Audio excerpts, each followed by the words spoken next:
સમાચાર સાથે હું હિના બુલેટિનની શરૂઆત કરવી છે કે જ્યાં રાજ્યના વિવિધ જિલ્લાઓમાં ચોમાસાની જમાવટ જોવા મળી।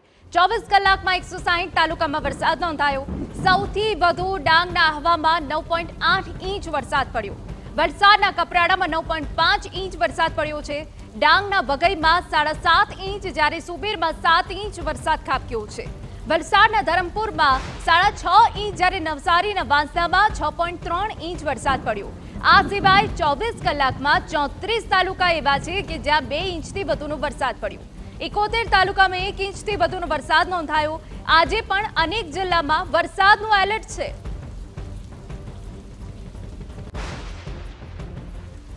તો 24 કલાકમાં 34 તાલુકા એવા છે કે જ્યાં 2 ઇંચથી વધુનો વરસાદ પડ્યો છે। ગત મોડી રાતથી ભારે વરસાદ અનેક જિલ્લાઓમાં જોવા મળી રહ્યો છે। જો કે વહેલી સવારે પણ ક્યાંક ઝરમર તો ક્યાંક ધોધમાર વરસાદ યથાવત છે। આજે પણ અનેક એવા જિલ્લા છે કે જ્યાં વરસાદનું એલર્ટ છે। ભારે વરસાદ પડી શકે છે। કપરાડામાં સૌથી વધુ 9.5 ઇંચ વરસાદ ખાબકતા જળબંબાકારની સ્થિતિ સર્વત્ર જોવા મળી હતી અને 24 કલાકમાં 160 તાલુકામાં વરસાદ પડ્યો છે। આજે પણ રાજ્યના અનેક જિલ્લાઓમાં રેડ એલર્ટ છે। આગામી 3 કલાકમાં 12 જિલ્લાઓમાં રેડ એલર્ટ છે।